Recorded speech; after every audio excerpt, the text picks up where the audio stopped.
to it. Alright, so one of the first negatives of building a dropshipping business is the fact that you're going to have to deal with low profit margins. For those of you that don't really know exactly how dropshipping works, what you're going to be doing is making products available for potential customers to buy them. And whenever you make a sale, you're going to go over to your dropshipping supplier's website, buy the product from them when you've received the money from the customer, and the supplier is going to ship the order directly to that customer. And of course, this is a great way of earning money online if you are a beginner and you don't really have a lot of money to get started. And you're also looking to do something that's somewhat hands-free and you don't have to directly get involved with it besides making the products available. But with all of that ease of being able to take a back seat when it comes to making money this way, you're going to have to deal with the fact that you're going to deal with low profit margins because again, you're buying the product one at a time. So to give you an example of what I'm talking about, I've just jumped onto AliExpress, which is a popular website that most dropshippers use when it comes to fulfilling their orders, and I've typed in massage gun as an example. And if we look at the first item in the search results, which is this one right here, as you can see, if I wanted to dropship this item right now from AliExpress, it's going to cost me around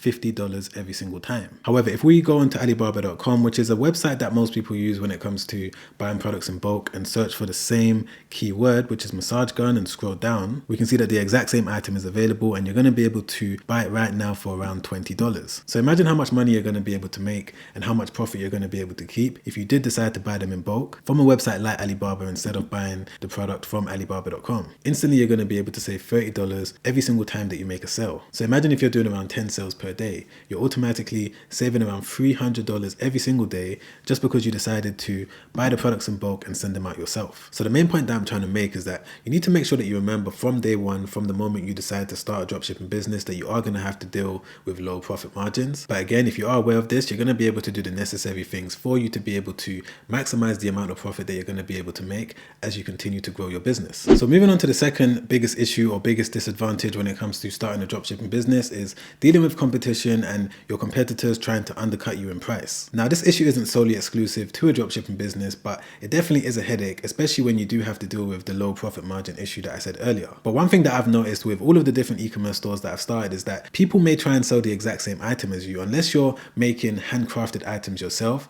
then you're always going to have this issue. But there's certain things that you can do for you to kind of beat out your competition. Most beginners believe that they need to compete by reducing their prices even lower than their competition, but I don't believe that this is the best way to do it. One of the best ways that you're going to be able to compete is with branding. If you're able to brand your store and sell a specific type of product so that your customer knows exactly what you specialize in, this is the best way for you to be able to increase your prices higher than your competition. That's what allowed me to get to my first $1 million with my e-commerce business anyway, was by focusing on one particular niche and then centering my brand around that niche. So for example, if we look at this product right here, which is a electric tooth cleaner, we can see that this store is currently selling it for around £13.75. However, if we look at this seller over here, we can see that they're selling the exact same product for around £24.99. And in my opinion, I believe that more customers that come onto this store are most likely going to buy this product even though there's a cheaper alternative. Reason being is because if we look at this store's other products by clicking on their homepage, we can see that they sell products in a whole bunch of different categories: electronics, home and garden, babies and toddlers, vehicle parts,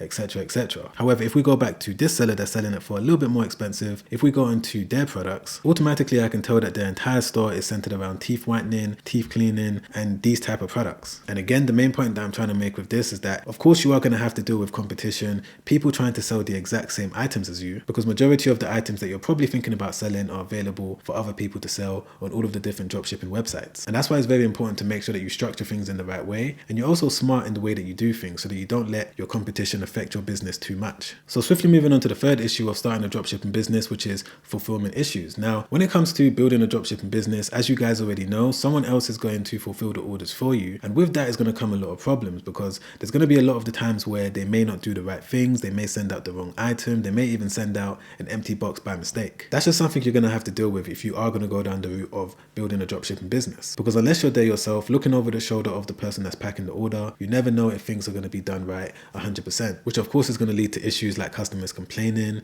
maybe negative feedback, and possibly chargebacks. But I do have to let you know that of course this is a big issue when it comes to doing dropshipping, but that's why it's very important that you make sure that you go with a reputable supplier. Make sure that you read up on the reviews of whatever company you're going to go with, and also make sure to test them out over a period of time and kind of monitor the type of complaints that you're getting. And if you notice that you're getting a lot of complaints about the wrong items being sent out, or maybe damaged or faulty items being sent out, then you may want to switch to a different supplier. And another point that I want to add is that even though these issues definitely exist when it comes to doing dropshipping, even though you import the products in bulk and then hire a team for them to ship out the orders, this is still going to be an issue that you're going to have to deal with. And I know this personally because this is something that I still deal with up until now. And it's not even just my team's fault, because even when it came to me shipping out my orders one by one every single day, there was little mistakes that I was making now and then. Whether it was me sending out the completely wrong item, or maybe I sent out one item when the customer ordered two, dealing with fulfillment issues is definitely something you're going to have to deal with when it comes to running any physical product business. Alright, so moving on to the fourth headache when it comes to running a dropshipping business is dealing with refunds. So I'd say that this issue is definitely at the top of the list when it comes to dealing with all of the different disadvantages, because I'm sure that you know exactly how it feels when you see that you've made a sale, you see the notification show up on your phone, you also hear that Shopify cha-ching sound as well. Those moments and those feelings are the best when it comes to running an e-commerce business. But when you now receive an email from the customer claiming that they want a refund, you're going to have to now pay for postage for that customer to send it back to you or to your supplier, and then they're going to have to wait for the refund, which may take a week, maybe a week and a half. And during that time, you're going to be getting a lot of messages from them, a lot of complaints, and then it may even eventually lead to them opening up a chargeback. And a chargeback is one of the last things that you want, because not only are you going to have to deal with the issue of your payment processor complaining about it, but you're also going to have to pay a chargeback fee in addition to giving the money back to the customer. So that's why with me, when it comes to all of the different e-commerce stores that I run, I always try to make sure that I issue a refund as quick as possible. I try and deal with it as quick as possible, because the last thing that I want is for my payment processor to email me letting me know that I've had too many chargebacks and that they're going to have to end my service and I'm going to go have to look for a different one. So for you to avoid this happening to you, you just need to make sure that you're selling quality items, you're accurately describing the item in detail, also making sure that you're using a reputable dropshipping supplier with good quality products, and also make sure that your customer service is 100%, because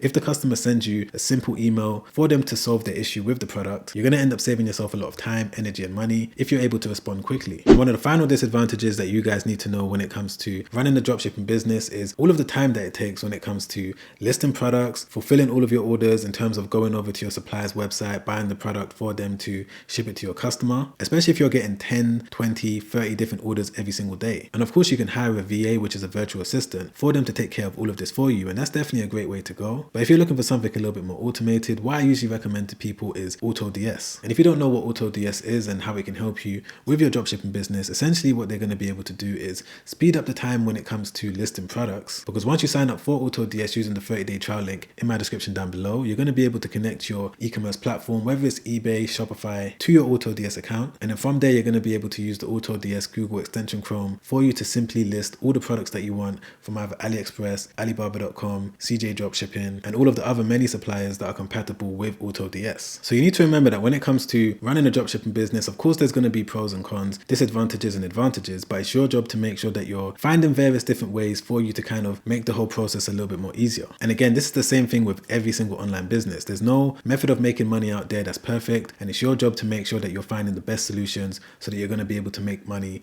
over the long term. But of course, there's so much more that goes into running a dropshipping business. I just wanted to give you guys the main disadvantages that came to my mind this morning when I was planning this video, when I think back to all of the different dropshipping stores that I've been running over the years. But if you want to watch a completely free webinar where I go into a little bit more detail as to what I needed to do when it came to me making over $1,000 in profit every day from one of my first ever Shopify stores, then make sure you click the first link in the description down below to watch that free webinar. Or if you rather watch another YouTube video that I made not too long ago where I break down everything you need to know if you're a complete newbie when it comes to dropshipping and you don't really know exactly how it works, then make sure you click the link right there. Check that video out straight after this one because it's already helped out so many people and I'm sure that it's going to help you out as well. Alright guys, I'll see you on the next one. Make sure you stay safe out there. Peace.